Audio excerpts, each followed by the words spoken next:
Hey everyone, my name is Ben Chaish. I am a wedding photographer, but also I just love taking photos. It's something that I've been doing professionally for over a decade, and it's something that I do on a daily basis regardless if I'm getting paid to do it or not. And one of my favorite ways to do that is with a film point and shoot camera. Recently, my wife and I celebrated our 10-year wedding anniversary, so we went to Hawaii to relax, celebrate, just get away from things for a little bit. It was the middle of my wedding season, and so I didn't really feel like, work and that kind of thing, so I didn't want to bring my work cameras along. So instead, I just simply brought the classic mid-90s mom camera for vacation, and that was the Olympus Stylus Zoom 140.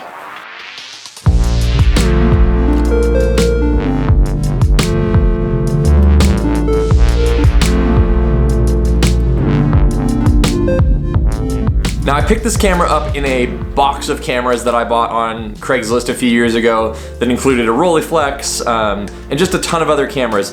Oddly enough, there were 3 of these in there. I gave one to my brother as a gift, and then I gave another one to my friend Eric Floberg as a gift because they are just super fun little point and shoot cameras that you don't have to think about anything on, and they have a ridiculous zoom range. I mean, it's absurd.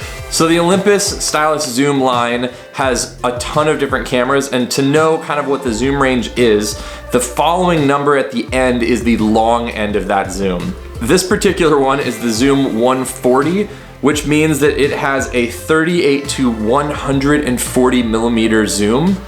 Now, 140 millimeters is a ridiculous amount for those who don't do photography or know what that means. Currently, my longest lens as just a professional wedding photographer is 90 millimeters. So you're getting 50 millimeters longer than the longest lens that I use professionally. And then it goes back on the other side to 38, so it's like a medium wide lens, and then all the way to 140. And the zoom is interesting.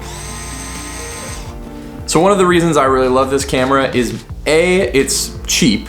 You can find these for really cheap on eBay, stuff like that, like sub 50 bucks. It has this other clamshell design thing where you're gonna be able to hide the lens. It comes out, takes a second, but as you go, move back and forth, close it up. It also has an all-weather marking, meaning that you can take it out in the rain, all that kind of stuff, and for someone who is out in the rain often, that is a really nice feature to have.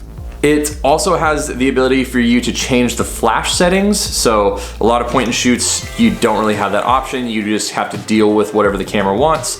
So if you're in an environment that you don't want the flash to go off, or you do want the flash to go off, you can definitely set that.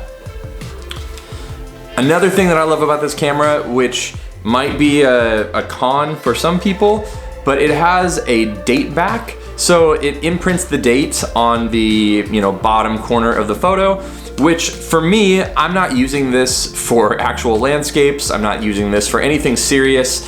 And it gives me just a good reminder of where I was when I was, because I feel like the downside about shooting film is that you don't have any EXIF data to tell you when or where that photo was taken. So sometimes I'll forget to send a roll in, and then I'll get it back later and be like, oh my gosh, I have no idea when this thing happened. So I leave this on all the time, so anytime I'm using this camera, it has the date setting on it, and yeah, it's really nice to have. What's fun for me too is I have taken these to wedding receptions and used them during dancing and stuff like that, just as another fun tool. So it's fun for me to go around, shoot photos of people dancing, all that stuff. And then the date is placed on the bottom of it, which obviously for something like a wedding is a really significant thing. I like this camera so much that I actually ended up buying another one. And the reason being is that the 38 millimeter lens on here is a little bit too zoomed in for my tastes. And so I picked up the Stylus Zoom 80 Wide Deluxe. Yeah, if you read the whole thing, it is Olympus Infinity Stylus Zoom 80 Wide Deluxe. That is the longest name for a camera ever, but the reason being it has a 28 to 80mm lens, and 28 is just a much more walkable, wider lens, which just allows me to have a better zoom range. So you can see here, the zoom range of the camera is significant. The 38 in this photo here is the widest the camera will go. And then as far zoomed in as it can go is at 140mm, which again is a crazy long distance, 38 to 140 in a almost pocketable camera. The thing is, you're not going to get incredible landscape quality. You're gonna be able to make prints and that kind of thing, and you can blow them up big, but don't think you're gonna get an incredible amount of detail and sharpness. These are definitely more travel memories types of cameras and not necessarily fine art or anything like that. All that being said, there is actually a good amount of detail. The camera does a really good job of exposing. One of the things that I don't like about the camera is that you have no exposure compensation settings, so you can't really control how the camera is going to meter, but in general the camera did a really good job of just capturing the amount of light that's in the scene well, so the scans looked really good.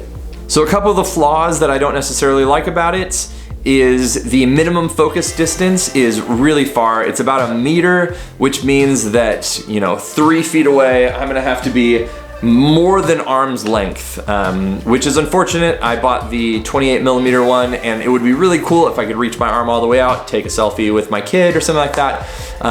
But even myself as a taller person, I have long arms, so even all the way back here, I can't actually take a photo where the camera will allow it to focus. So overall, whether you are a photographer or not and just want a decent point and shoot camera for really cheap, I think this is a really great option.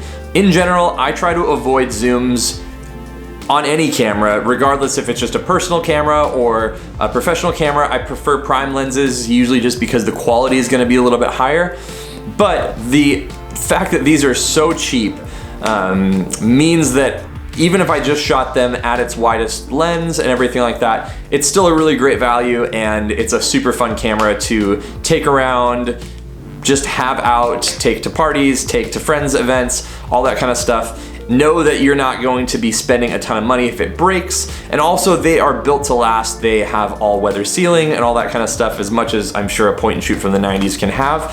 And so honestly, it's a really great camera for not a lot of money. So if you're looking to get into film, or if you just want to have a camera you don't have to think about at all, pick one of these up. I'll put some links below for some places you could buy them. eBay, KEH, a lot of those sites have these cameras, and you can also look on Craigslist, all that stuff. Cool. Again, thanks so much for watching. If you enjoyed this video, leave a like, comment, subscribe, all that good stuff. And if you do that, again, you will be entered to win this actual camera, the same camera that I reviewed, the same camera I took all those photos on. I thought it was dead for a little bit, and it has been resurrected. So I'm going to give it away to one lucky person. Again, so you have from now until February 17th, 2020. And to enter, you just have to be subscribed to this channel and leave a comment down below. So one lucky winner will grab this, and I'm excited to sort of continue to pass on this camera to other people. Cool. Thanks again. I'll see you on the next one. Peace.